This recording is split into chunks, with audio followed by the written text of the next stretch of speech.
Continuing Plutarch's Lives,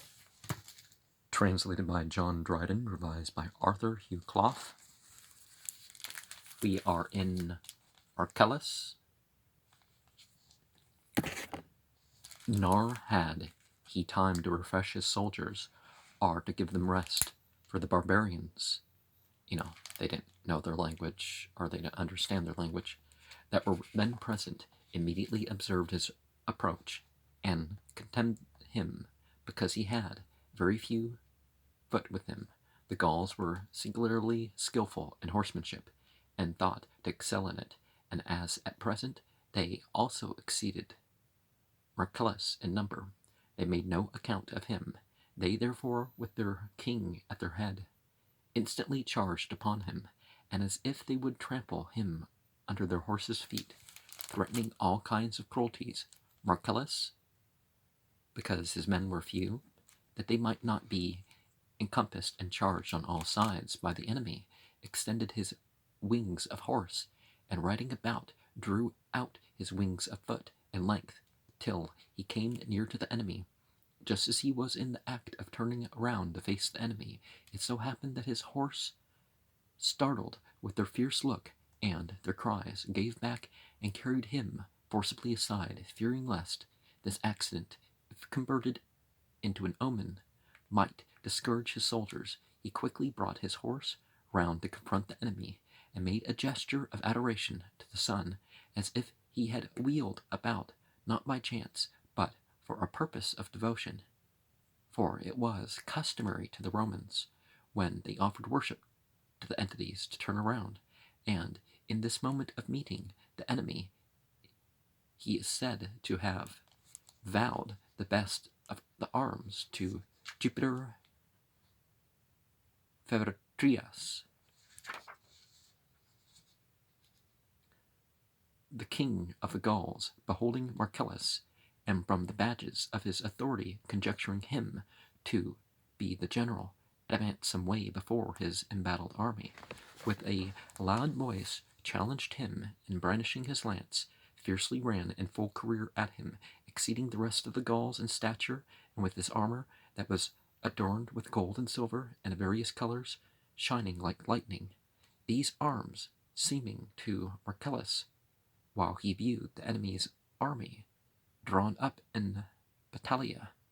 to be the best and fairest, and thinking them to be those he had vowed to Jupiter, he instantly ran upon the king, and pierced through his breastplate with his lance, then pressing upon him with the weight of his horse, threw him to the ground, and with 2 or 3 strokes more slew him immediately. He leapt from his horse, laid his hand upon the dead king's arm, and looking up towards heaven,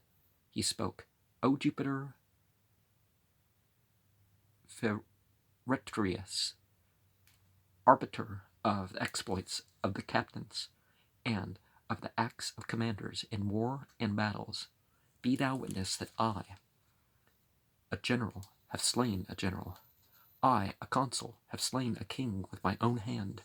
third of all the Romans, and that to thee I consecrate these first and most excellent of the spoils. Grant to us to dispatch the relics of the war with the same course of fortune." Then the Roman horse, joining battle not only with the enemy's horse, but also with the foot who attacked them, obtained a singular and unheard of victory,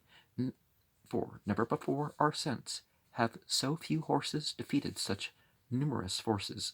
of horse and foot together, the enemies being to a great number slain, and the spoils collected. He returned to his colleague, who was conducting the war, with ill success against the enemies near the greatest and most populous of the Gallic cities, Milan. This was their capital, and therefore fighting valiantly in defense of it, they were not so much besieged by Cornelius as they besieged him, but Marcellus, having returned the Gassata, returning as soon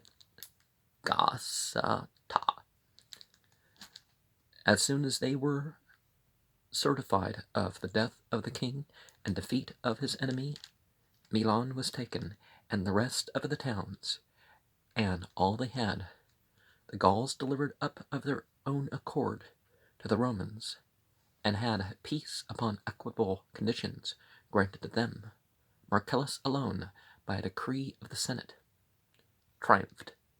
The triumph was in magnificence, opulence, spoils, and the gigantic bodies of the captives most remarkable. But the most grateful and the most rare spectacle of all was the general himself, carrying the arms of the barbarian king to the entity to whom he had vowed them. He had taken a tall and straight stalk of an oak, and had lopped and formed it to a trophy. Upon this he fastened and hung about the arms of the king, arranging all the pieces in their suitable places. The procession advancing solemnly, he, carrying this trophy, ascended the chariot, and thus himself, the fairest and most glorious triumphant image, was conveyed into the city. The army adorned with shining armor followed in order, and with verses composed for the occasion, and with songs of victory celebrated the praises of Jupiter and of their general. And then entering the temple of Jupiter Feretrius, he dedicated his gift, the third, and to our memory the last, that ever did so. The first was Romulus, after having slain Acron, king of the Caninenses. The second, Cornelius Cassus, who slew Tolumnius, the Etruscan.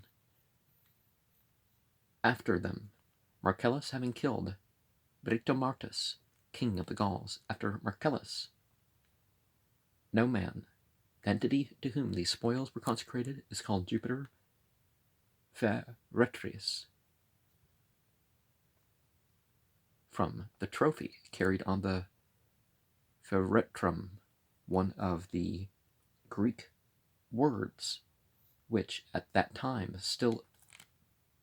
existed in great numbers in Latin. As others say, it is the surname of the thundering Jupiter, derived from ferir, to strike. There's an E and spoils in general they call spalia, and these in particular apima, though indeed they say that Numa Pompilius in his commentaries makes mention of first, second, and third spoilia apima, and that he prescribes that the first taken be consecrated to Jupiter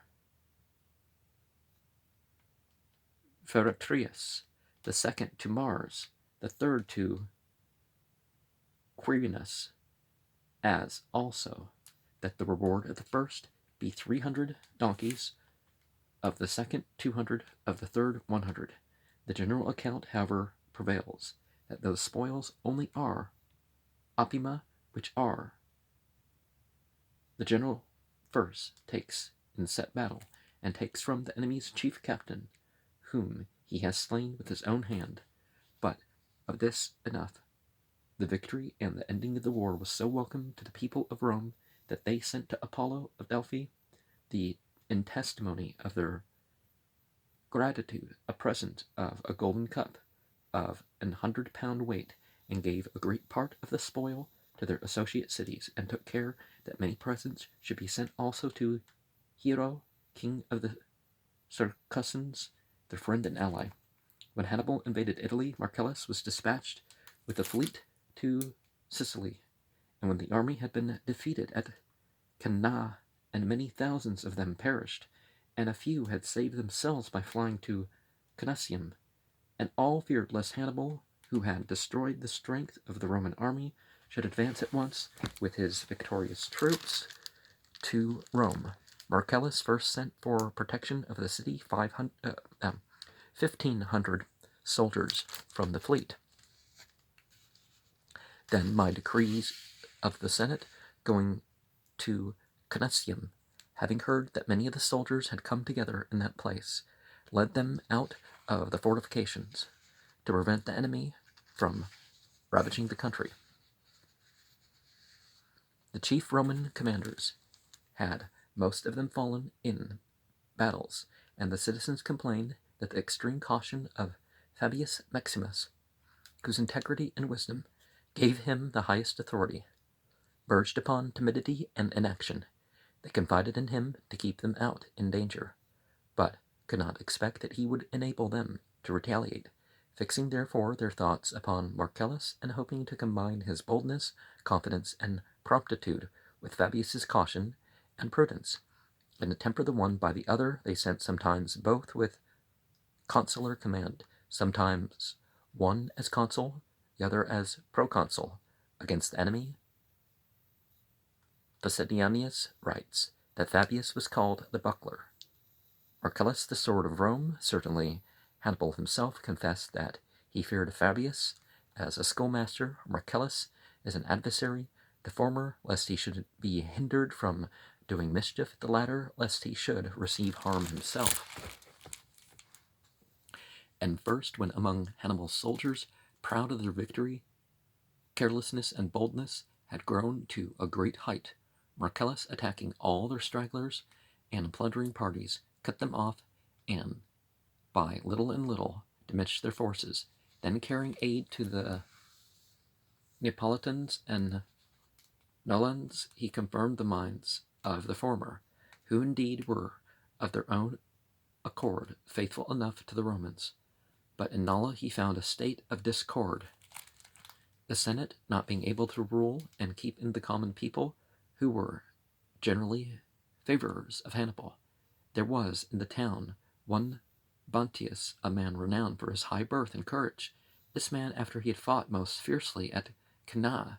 and killed many of the enemies, at last was found lying in a heap of dead bodies, covered with darts, and was brought to Hannibal, who so honored him that he not only dismissed him without ransom, but also contracted friendship with him and made him his guest. In gratitude for this great favor, he became one of the strongest partisans of Hannibal, and urged the people to revolt. Marcellus could not be induced to put to death a man of such eminence,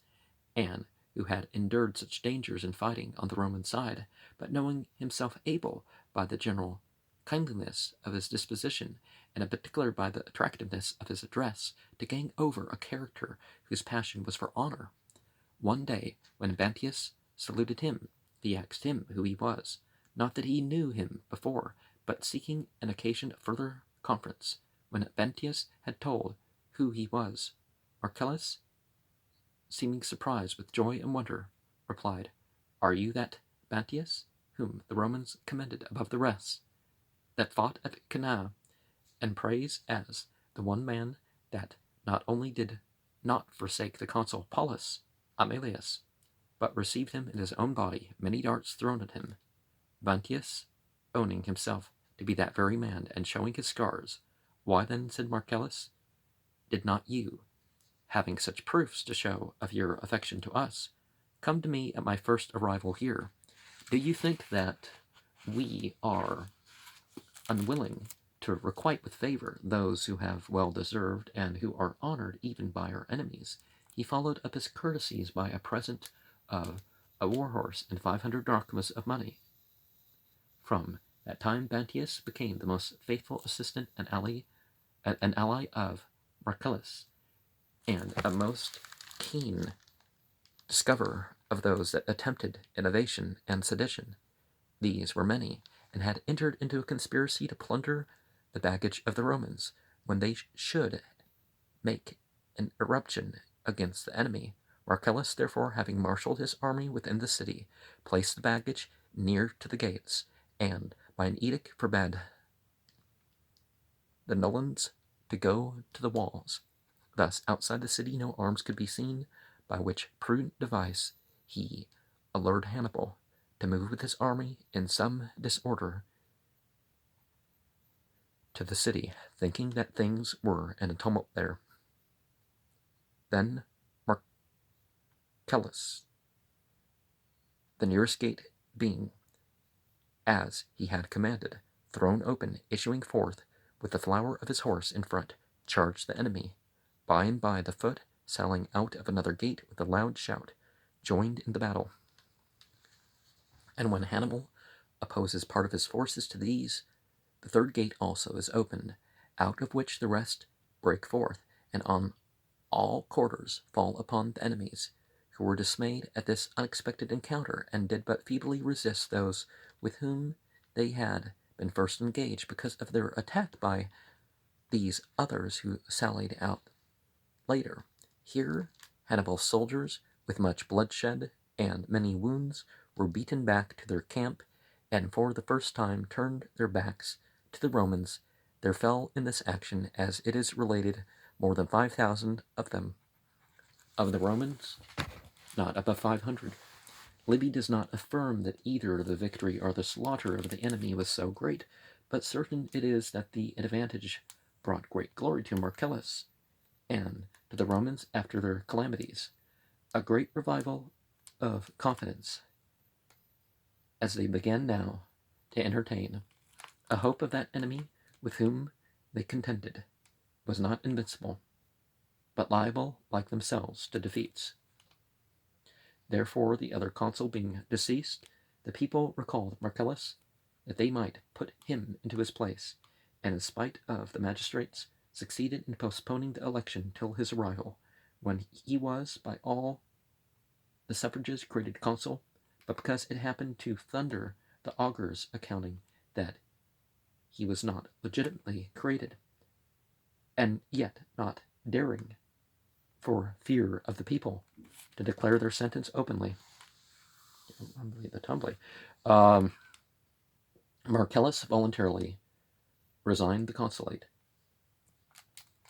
retaining, however, his command, being created proconsul, and returning to the camp at Nola,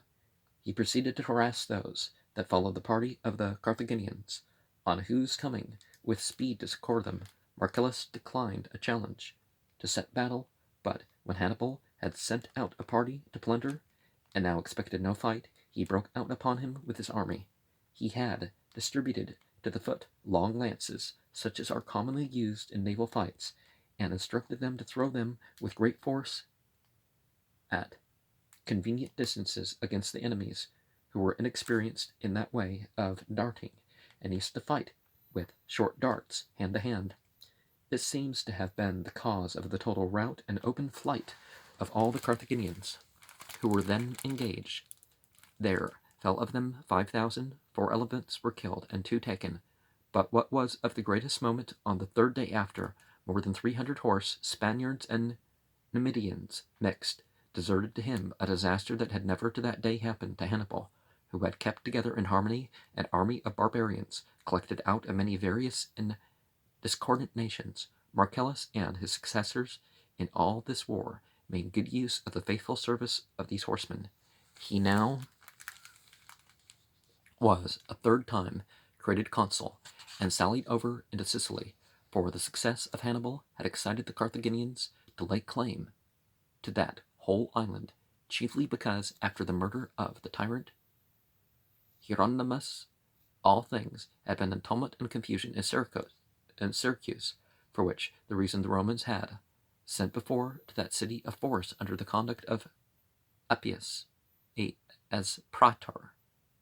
While Marcellus was receiving that army, a number of Roman soldiers cast themselves at his feet upon occasion of the following calamity. Of those that survived the battle at Cannae, some had escaped by flight, some were taken alive by the enemy, so great a multitude that it was thought that there were not remaining Romans enough to defend the walls of the city, and yet the magnanimity and constancy of the city was such that it would not redeem the captives from Hannibal,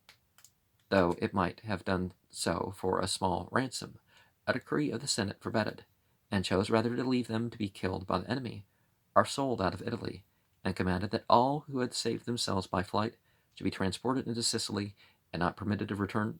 into Italy until the war with Hannibal should be ended. These, therefore, when Marcellus was arrived in Sicily, addressed themselves to him in great numbers, and casting themselves at his feet, with much lamentation and tears, humbly besought him to admit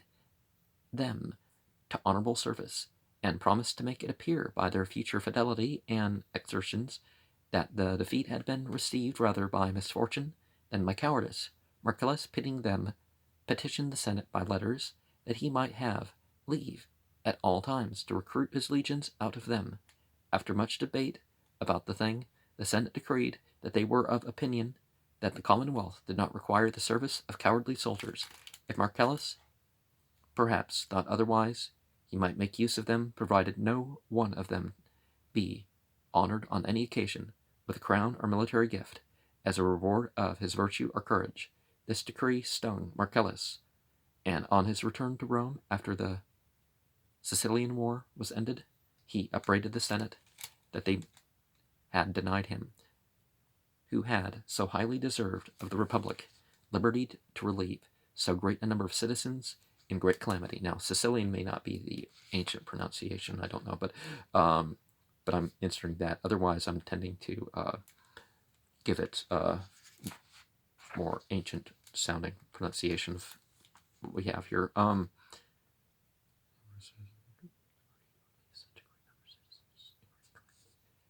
At this time, Marcellus, burst incensed by injuries done him by Hippocrates, commander of the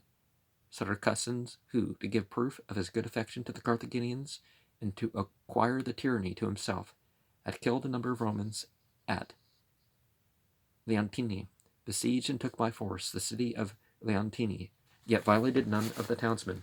only deserters as many as he took. He subjected to the punishment of the rods and axe. But Hippocrates, sending a report to Syracuse that Marcellus had put all the adult population to the sword, and then coming upon the Syracusans, who had risen in tumult upon that false report, did himself master of the city. Now, in my country, they have sort of a fake death penalty sort of thing, where you're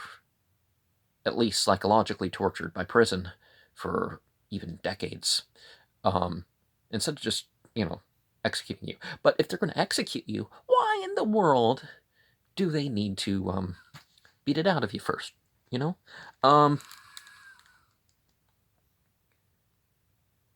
Upon this, Marcellus moved with his whole army to Syracuse, and, encamping near the wall, sent ambassadors into the city to relate to the Syracusans the truth of what had been done in Leontini. When these could not prevail by treaty, the whole power being now in the hands of Hippocrates, he proceeded to attack the city both by land and by sea. The land forces were conducted by Appius Marcellus with 60 galleys, each with 5 rows of oars, furnished with all sorts of arms and missiles, and a huge bridge of planks laid upon 8 ships chained together, upon which was carried the engine to cast stones and darts, assaulted the walls, relying on the abundance and magnificence of his preparations, and on his own previous glory, all which, however, were, it would seem, but trifles for Archimedes and his machines. These machines he had designed and contrived, not as matters of any importance, but as mere amusement in geometry, in compliance with King Hero's desire and request, some little time before, that he should reduce to practice some part of his admirable speculation in science, and by accommodating the theoretic truth to sensation and ordinary use, bring it more within the appreciation of the people in general. Eudoxus and Archytas had been the first originators of this far-famed and highly praised art of mechanics, which they employed as an elegant illustration of geometrical truths, and as a means of sustaining experimentally, to the satisfaction of the senses, conclusions to integrate for proof by words and diagrams. Now, if you look at some of the so-called god and goddess statues, well, I'm sure people really did worship with them, but we find that a lot of this stuff conveys astronomical or biological information by their shapes and proportions. And as, for example, to solve the problem so often required in constructing geometrical figures, given the 2 extremes to find the 2 mean lines of a proportion, both these mathematicians had recourse to the aid of instruments adapting to their purpose certain curves and sections of lines, but what with Plato's indignation at it, and his invectives against it as mere corruption and annihilation of the one good of geometry, which was thus shamefully turning its back upon the unembodied objects of pure intelligence, to recur to sensation and to ask help, not to be obtained without base supervisions and deprivation from matter. So it was that mechanics came to be separated from geometry, and repudiated and neglected by philosophers, took its place as a military art. Archimedes, however, in writing to King Hero, whose friend and near relation he was, had stated that given the force, any given weight might be moved and even boasted, we are told, relying on the strength of demonstration, that if there were another earth, by going into it, he could remove this. Hero, being struck with amazement at this, and entreating him to make good this problem by actual experiment, and show some great weight moved by a small engine, he fixed accordingly a ship of burden out of the king's arsenal, which could not be drawn out of the dock without great labor and many men, and loading her with many passengers and a full freight, sitting himself the while far off, with no great endeavor, but only holding the head of the pulley in his hand and drawing the cords by degrees. He drew the ship in a straight line, as smoothly and evenly as if she had been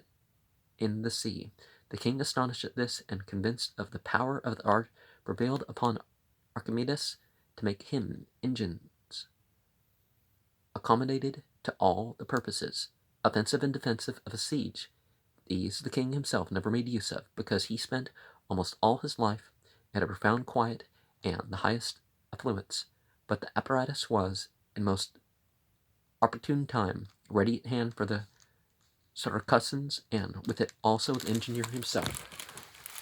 When, therefore, the Romans assaulted the walls in two places at once, fear and consternation stupefied the Saracens, believing that nothing was able to resist that violence and those forces. But when Archimedes began to ply his engines, he at once shot against the land forces all sorts of missile weapons and immense masses of stone that came down with incredible noise and violence, against which no man could stand,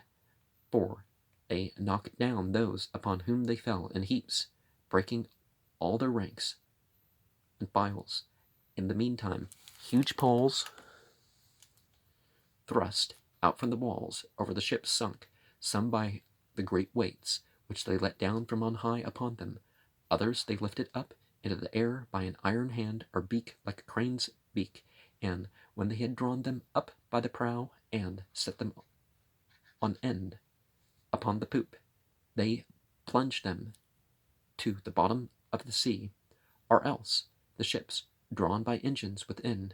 and rolled about, or dashed against steep rocks that stood jutting out under the walls, with great destruction of the soldiers that were aboard them. A ship was frequently lifted up to a great height in the air, a dreadful thing to behold, and was rolled to and fro and kept swinging until the mariners were all thrown out, when at length it was dashed against the rocks, or let fall at the engine that Marcellus brought upon the bridge of ships, which was called Sambuca, from some resemblance it had to an instrument of music. While it was as yet approaching the wall, there was discharged a piece of rock of 10 talents weight, then a second and a third, which, striking upon it with immense force and a noise like thunder, broke all its foundation to pieces, shook out all its fastenings, and completely dislodged it from the bridge. So Marcellus, doubtful of what counsel to pursue, drew off his ships to a safer distance and sounded a retreat to his forces on land. Then they took a resolution of coming up under the walls, if it were possible, in the night, thinking that as Archimedes used ropes stretched at length in playing his engines, the soldiers would now be under the shot, and the darts would, for want of sufficient distance to throw them, fly over their heads without effect. But he, it appeared, had long before framed, for such occasions, engines accommodated to any distance and shorter weapons, and had made numerous small openings in the walls, through which, with engines of shorter range, unexpected blows were inflicted on the assailants. Thus, when they who thought to deceive the defenders came up to the walls, instantly a shower of darts and other missile weapons was again cast upon them, and when stones came tumbling down perpendicularly upon their heads, and, as it were, the whole wall shot out arrows at them, they retired. And now, again, as they were going off, arrows and darts of a longer range inflicted a great slaughter among them, and their ships were driven one against another, while they themselves were not able to retaliate in any way, for Archimedes had provided and affixed most of his engines immediately under the wall, whence the Romans, seeing that indefinite mischief overwhelmed them from no visible means, began to think they were fighting with the gods. Well, there are other entities out there, aren't necessarily gods or goddesses, right? Yet Marcellus escaped unhurt, and deriding his own artificers and engineers, "What," said he, must we give up fighting with this geometrical use, who plays pitch and toes with our ships, and with this multitude of darts which he showers at a single moment upon us, really outdoes the 100-handed giants of mythology, and doubtless the rest of the Syracusans were but the body of Archimedes's designs, one soul moving and governing all, for laying aside all other arms, with this alone they infested the Romans and protected themselves. In fine, when such terror had seized upon the Romans, that if they did but see a little rope or piece of wood from the wall, instantly crying out that there it was again, Archimedes was about to let fly some engine at them, they turned, like a catapult, basically. They turned their backs and fled. Marcellus desisted from conflicts and assaults, putting all his hope in a long siege. Yet Archimedes possessed so high a spirit, so profound a soul, and such treasures of scientific knowledge, that though these inventions had now obtained him the renown of more than human sagacity, he yet would not deign to leave behind him any commentary or writing on such subjects, but repudiating as sordid and ignoble the whole trade of engineering and every sort of art that lends itself to mere use and profit, he placed his whole affection and ambition in those purer speculations, where there can be no reference to the vulgar needs of life, studies the superiority of which to all others is unquestioned, and which the only doubt that can be whether the beauty and grandeur of the subject examined are of the precision and cogency of the methods and means of proof most deserved our admiration. Of course, we can really look at how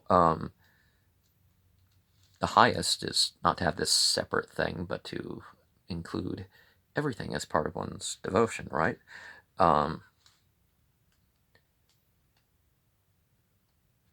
It is not possible to find in all geometry more difficult and intricate questions, or more simple and lucid explanations. Some ascribe this to his natural genius, while others think that incredible effort and toil produced these, to all appearances, easy and unlabored results. No amount of investigations of yours would succeed in attaining the proof, yet,